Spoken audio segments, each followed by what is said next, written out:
This morning we have an opportunity to think about what it looks like for God to guide us. What does it look like for us to receive God's guidance in our lives? And this morning, my hope is that we can start by thinking a little bit about what are the situations in our lives that we need God's guidance for.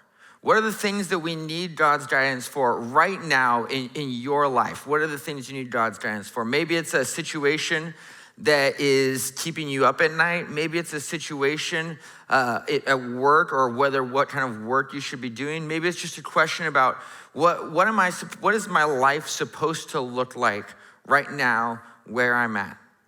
You're thinking about, okay, what does it look like? Where do I need God's guidance in my life? And you don't have to tell anyone, you don't have to share it with anyone next to you or anything like that. I just want you to think about it and hold on to it for a second. And we'll come back to it hopefully at the end of our sermon this morning. But we all want to receive God's guidance, right? Even those of us who might just nominally be Christians, we want to receive God's guidance. If you think there's really even like a chance that there is a small chance that there is an all-powerful, all-present, all-knowing being out there, then the odds are you want that all-present, all-powerful, all-knowing being to be able to tell you a little bit about what you should or shouldn't be doing in your life, right? You want that sort of guidance for your life. It at least makes sense to want it. We all want that sort of guidance. We all want God's guidance, but the challenge is that want starts to fade away real quick when that guidance gets difficult, when things get challenging, right? It's easy for us, we want God's guidance when he's leading us to like ice cream and a more lucrative job and things that are great. We all think that's great. I want God's guidance in that moment. God's leading me to the college I want to go to or to try out for the sports team I want to be on. Those are things we love when God guides us to those things. But when God guides us to something that's more difficult or less fun, well, it becomes a lot less easy for us to want God's guidance in those moments. We get so focused on the things that we think are difficult that God is calling us, guiding us to do that we lose track of where God is guiding us to. We lose track of where he's leading us to. We lose sight of the fact that God wants to be our guide into the abundant life. God's desire, his desire for us is that he could guide us to the abundant life that he has for us, the abundant life he's designed for us. And that's true for us as individuals, right? For you and for me, God is trying to guide us into the best life for us. God's trying to guide us into the fullness of the life that he has for us. But it's also true for us as a community. God is trying to guide us as a community. God's trying to guide Beachpoint to the abundant life for this church, for this community, to the best life that there is for this church and this community. And that doesn't mean that our guidance will be easy necessarily, right? We should all know that just because God guides us to something doesn't mean that what we are called to do is going to be easy. In fact, it might be difficult. But it does mean that God is guiding us to something good, to something that is better, to this abundant life. And to think about this, we're going to look at a story that comes out of Exodus chapter 13, starting in verse 21. And we'll go into chapter 14 if you want to open up there. But the story of Exodus is a story of God guiding his people, right? God sees his people suffering in Egypt. God sees them suffering under the yoke of slavery and oppression. And so God guides them to freedom, to an abundant life, to the promised land, to something more. And so as we pick up the story in Exodus 13, what we see is that Moses has led God's people out of Egypt. They're out of Egypt, they're in the desert, they're headed towards the promised land. They don't know really where they're going, and they're stuck when we get to them. They're kind of pinned in the desert. They're not sure where they're supposed to go. There's no clear picture of what they're supposed to do, at least as they see it in the moment. And so God intervened. In verse 21, it says, "By day, the Lord went ahead of them in a pillar of cloud to guide them on their way, and by night in a pillar of fire to give them light, so that they could travel by day or night. Neither the pillar of cloud by day nor the pillar of fire by night left its place in front of the people." And so what we see is that God literally was guiding his people. as a pillar of fire and a cloud of smoke, right? Through the cold nights and the sweltering days of the desert, God was guiding his people where he needed them to go, where he needed them to be, into freedom, into this promised land, into this abundant life that God had for them. Then the Lord said to Moses, tell the Israelites to turn back and encamp near Pi Hahiroth, between Migdol and the sea. They are to encamp by the sea directly opposite Baal Zephon. Pharaoh will think the Israelites are wandering around the desert, or around the land in confusion, hemmed in by the desert. And I will harden Pharaoh's heart, and he will pursue them. But I will gain glory for myself through Pharaoh and all his army, and the Egyptians will know that I am the Lord. So the Israelites did this. So God's people are following this pillar of fire, this cloud of smoke. It looks crazy. They're wandering around the desert. When the king of Egypt was told that the people had fled, Pharaoh and his officials changed their minds about them and said, what have we done? We have let the Israelites go and lost their services. So he had his chariot made ready and took his army with him. He took 600 of the best chariots along with all the other chariots of Egypt, with officers over all of them. The Lord hardened the heart of Pharaoh, king of Egypt, so that he pursued the Israelites who were marching out boldly. And so God's people, they followed God's guidance. They're following the pillar of fire, this pillar of smoke that's leading them through the desert. And Pharaoh's watched all of this take place. And he decides at this moment that this is his chance. Pharaoh decides God's people are crazy. Look at them. They're wandering aimlessly through the desert. They have no clue where they're going. They have no way out. This is my chance. This is my opportunity, as Pharaoh saw it, because God's guidance often appears unreasonable. The guidance that God gives us often appears unreasonable to the world. It appears unreasonable to other Christians around us at times. It appears unreasonable to people who offer us good, reasonable, sage advice at times in our lives. God's guidance often appears unreasonable, just like it did to Pharaoh. Here's God's people. They're wandering around the desert, following a pillar of fire and smoke, and Pharaoh's looking at them thinking, these people have lost their minds. What they're doing is completely unreasonable. But God's guidance, it doesn't always fit with what seems reasonable, because it's not about being reasonable. It's not about being reasonable. It's about following God into the promised land. It's about living the abundant life that God has for us, that Jesus calls us into.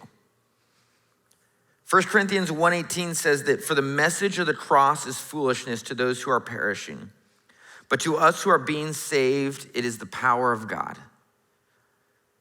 The message of the cross is foolishness to those who are perishing. It doesn't look reasonable in the least bit. It doesn't make sense. It doesn't fit the world's understanding of what a good, wise choice would be, what a good, wise choice of action might be. It's foolishness.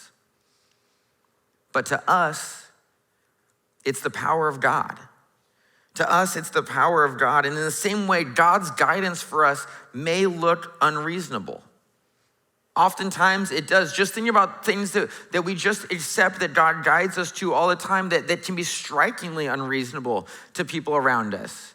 I think all the time about our people who volunteer to disciple our middle school and high school students, okay? Yeah, that was a good chuckle about that, yeah.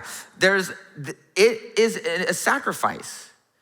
There's a lot of time invested, energy invested in middle school and high school students. And no offense to the middle school and high school students, but that time and energy gets invested. These people spend time talking with them, giving guidance, advice to them. Most of the time they don't listen. They do their own thing. You invest time and energy and it gets blown off. You sacrifice all this effort and you don't see a lot of fruit from it right away. Hours a week invested in these students. It seems unreasonable to people. Why would you do that?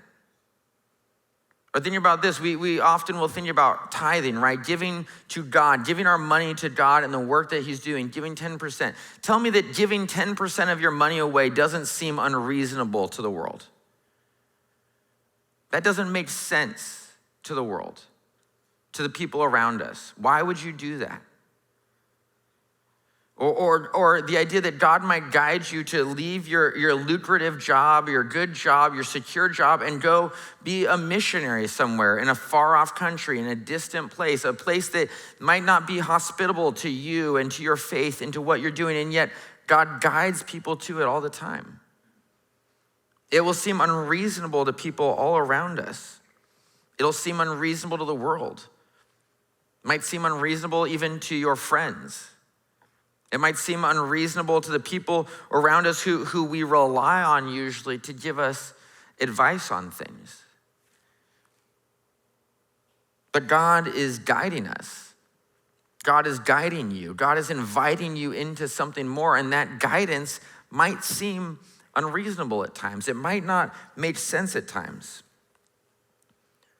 Dietrich Bonhoeffer, who wrote in The Cost of Discipleship, he said that reason and conscience, responsibility and piety all stood in the way, and even the law and scriptural authority itself were obstacles which pretended to defend them from going to the extremes.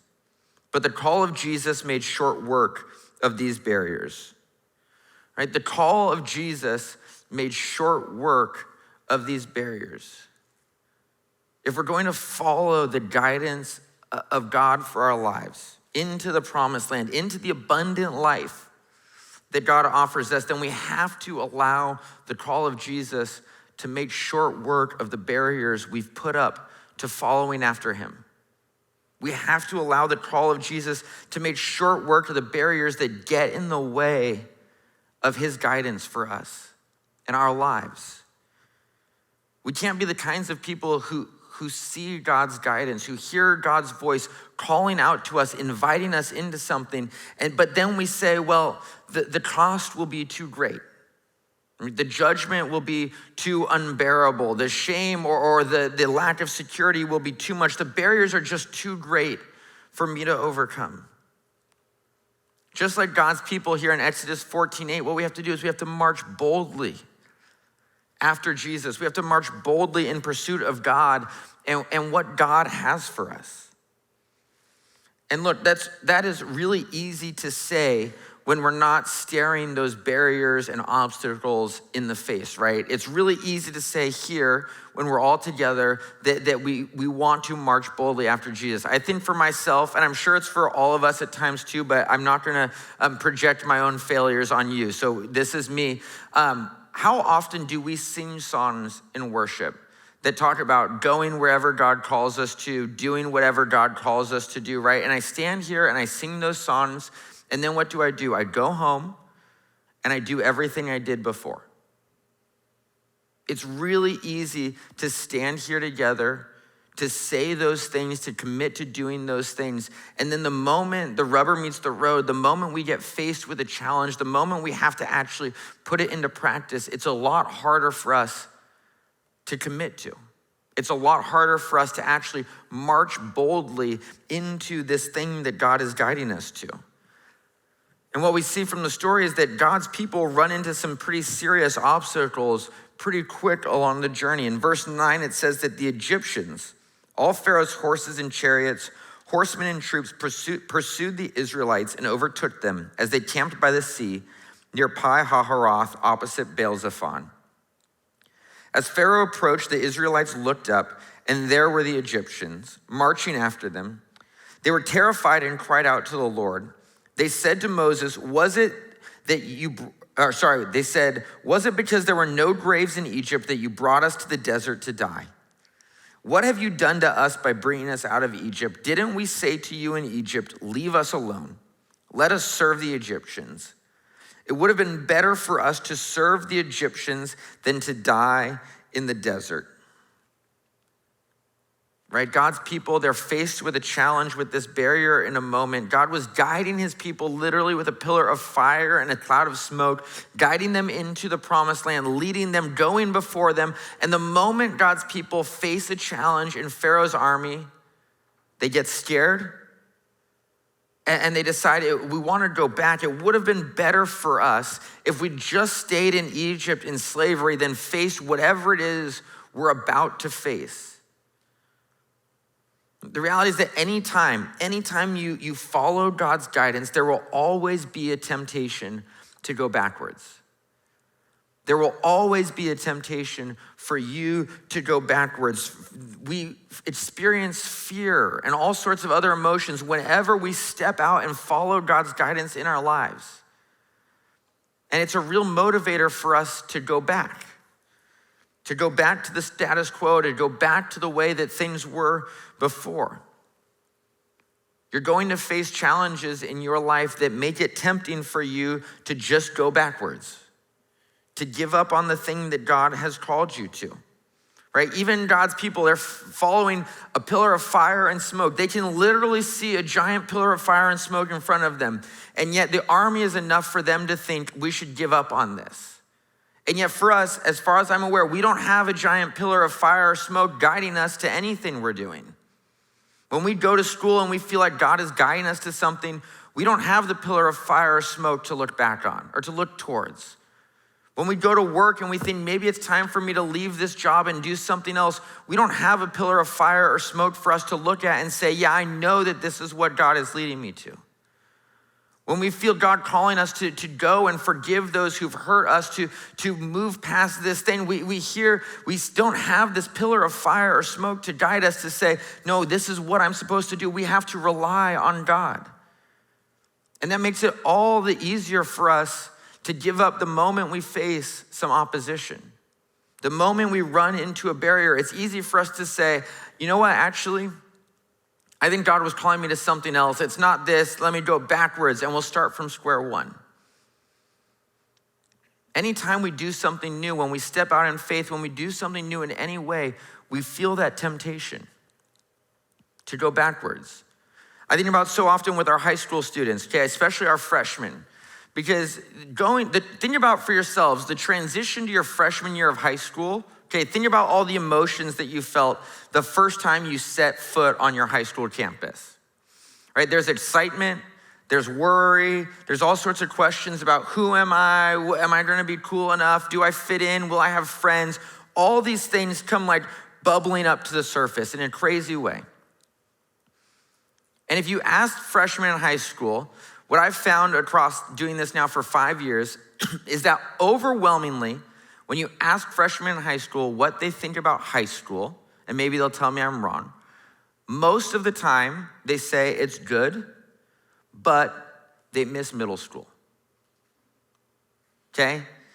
Early on, you ask them, they say it's good, but I miss middle school. Now, I don't know about you guys, but for me, I do not miss middle school in any way, shape, or form. But the reality is that when we experience something new, a new challenge, a new phase of life, it's easy for us to miss the old, to miss what was comfortable, to miss what we're used to miss the thing that we're used to, the status quo from before. When God guides you to something that might threaten your financial security, it's really easy to be tempted to want to go backwards. When God guides you to something that might require something uncomfortable, some sacrifice, to forgive someone, to reach out to someone, it's really tempting to want to go backwards. When God guides you to something that might require reshaping all of your priorities in life to chase after that pearl of great price, that treasure hidden in the field that Jesus talks about, it's really tempting to want to hold on to the priorities you have and go backwards. To turn back, to go back to the way things were before. But Moses has an answer for the people in this moment, and God has an answer too. In verse 13, it says, Moses answered the people, "Do not be afraid. Stand firm and you will see the deliverance the Lord will bring you today. The Egyptians you see today, you will never see again. The Lord will fight for you. You need only to be still." This is one of those verses that's like one of those great verses of scripture that you write down, you store away for a rainy day, for when things are difficult, that the Lord will fight for you. You need only be still. It's a beautiful verse. It's a powerful verse. And Moses is right. But God responded to Moses in an interesting way that we often miss, I think, because in verse 15, look what it says. It says, "Then the Lord said to Moses, 'Why are you crying out to me? Tell the Israelites to move on. Raise your staff and stretch out your hand over the sea to divide the water so that the Israelites can go through the sea on dry ground. I will harden the hearts of the Egyptians so that they will go in after them, and I will gain glory through Pharaoh and all his army, through his chariots and his horsemen. The Egyptians will know that I am the Lord when I gain glory through Pharaoh, his chariots, and his horsemen.'" Right? Moses says, don't be afraid, be still, God will fight for you. And what does God say? God says to the people, "Why are you crying out to me? Go do the thing I've already told you to do. March boldly forward. March boldly on towards the thing that I have called you to do." Right? Moses is right. God will fight for you. That's the beautiful grace that is the Bible, that is God, that is the Christian story, that God is fighting for you. You don't have to worry about the fighting. What you have to worry about is marching boldly after Jesus, marching boldly after the call that he has on your life, marching boldly after the guidance that God has for you. Right? Trusting God as our guide and deliverer means marching boldly after him. Right? In Exodus 14:8, just a second ago, the people are described as marching boldly through the desert. They're marching boldly after the pillar of fire and smoke, marching boldly after the life God is leading them towards. And the moment they hit a barrier, they try to go back. And what God says to them is, keep on marching. Keep on doing the thing I've called you to do. Do the thing I'm leading you to do. How often do we find ourselves in places where we're waiting for God to deliver us, and yet it turns out the whole time God has been holding the door open for us to just walk through? We're like a person who's drowning in the water. We're flailing our arms, crying out, saying, "Save me, save me, save me." And God is tossing life ring after life ring after life ring to us, and yet we don't want it. What we want is for him to scoop us up and put us where we want to be. We're missing out on the thing that God is calling us to do. If we trust God, if we want God to guide us, if we believe that God is our deliverer, then that means we have to march boldly after him. To march boldly after him. That's what it means to trust him. That's what it means to trust that he will fight for us, is that we continue to do the thing that he calls us to do. And in the end, that's what God's people did, right? As for most of us, as we know how the story goes, Moses raises his rod over his head. He stretches out his hand. Okay, the Red Sea parts. They walk through it on dry ground. They get to the other side. Moses raises his hand again. The water comes crashing down on Pharaoh's army, drowning the army. Right, we can all sing Pharaoh, Pharaoh, and remember how the story goes. God guided his people. God fought for his people. God delivered his people. All they had to worry about was doing what he'd called them to do, was following the guidance that he had for them. And it wasn't like a one and done thing, right? As the story goes, it's not that they got through the Red Sea and then everything was great. They were in the promised land. Life is good. Everything's perfect. That's not how it goes. But it was one faithful step, one next step, one step forward, a faithful decision to march boldly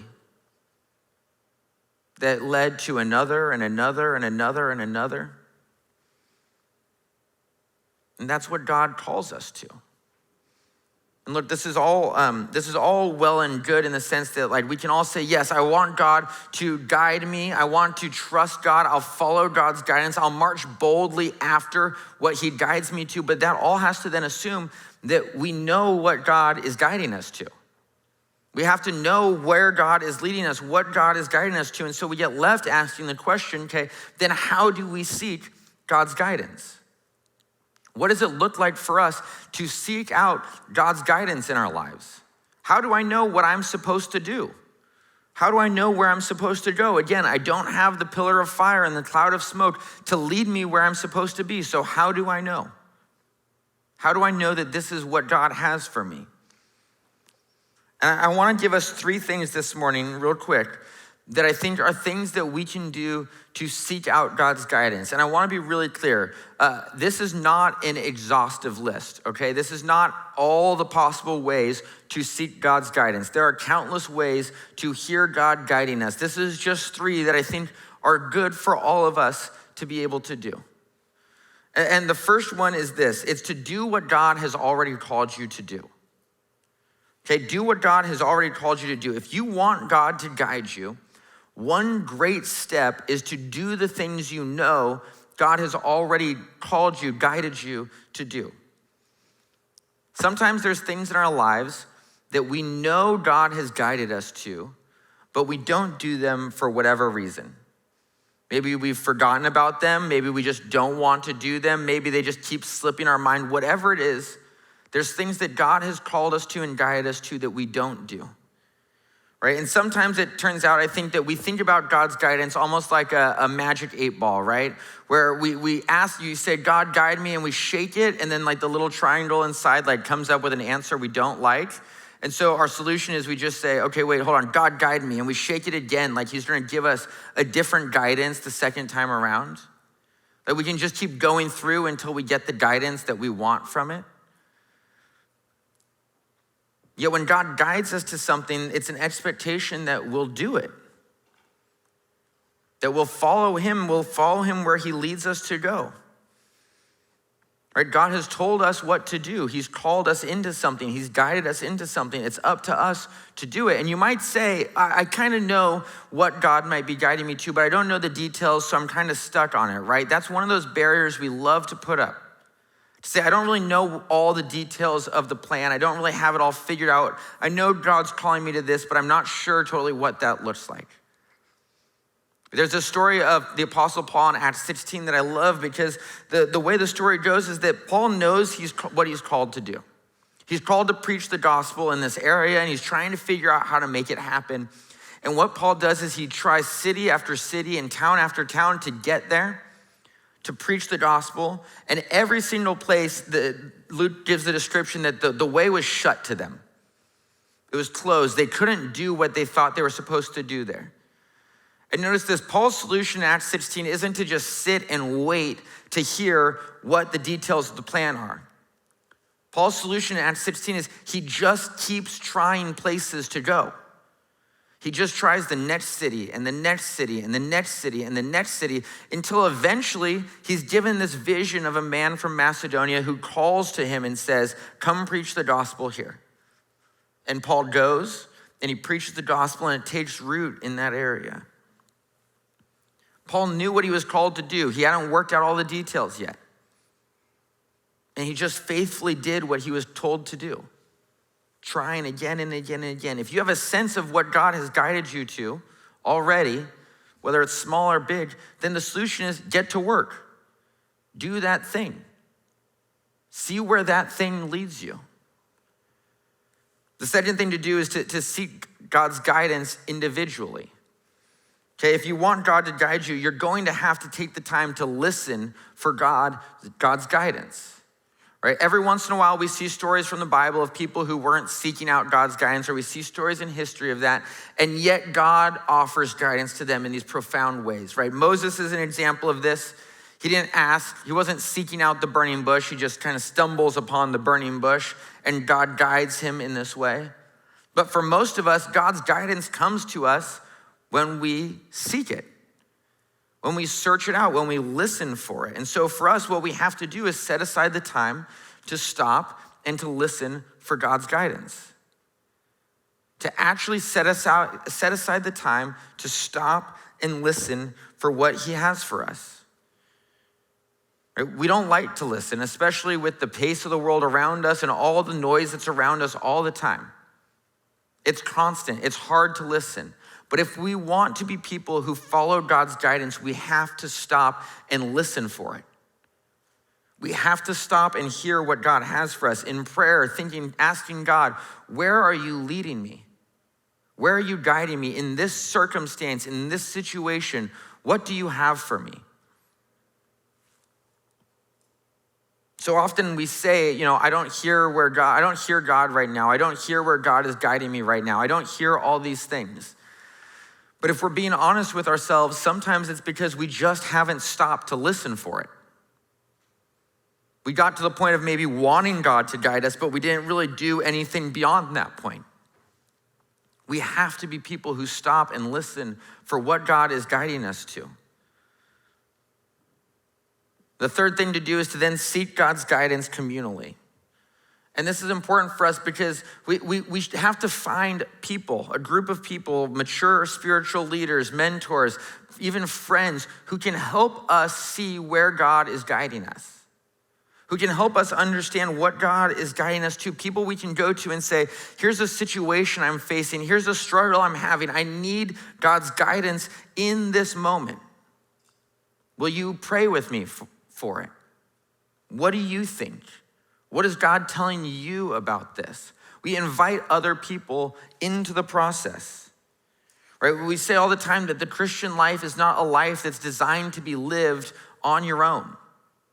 It's not for you to figure out on your own what God has guided you to, right? God's guidance is revealed to us in countless ways, but oftentimes we hear God's voice clearest through people around us, saying, hey, have you thought about this or that?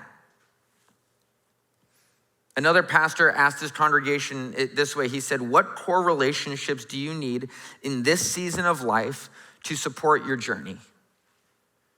What are the core relationships you need in this season of life to support your journey? Is it a relationship with a mentor? Is it a relationship with one of your leaders? Is it a relationship with a group of friends who you can talk to about these things? What core relationships do you need in this season of life to support your journey? We want to help you find those relationships. One of the ways we do that is through our life groups. They're a great space for you to be able to say, hey, I'm trying to figure out what I'm supposed to be doing right now. I don't know what this next phase of life looks like. I don't know how to deal with this situation I'm in. God, I need help. And you go to these people, you invite them into that process that they can be a part of asking God for this guidance with you. We're launching, as Mitch said, our life groups coming up here shortly. We'd love for you to be a part of a life group where you can do that, where you have people you can talk about these things with.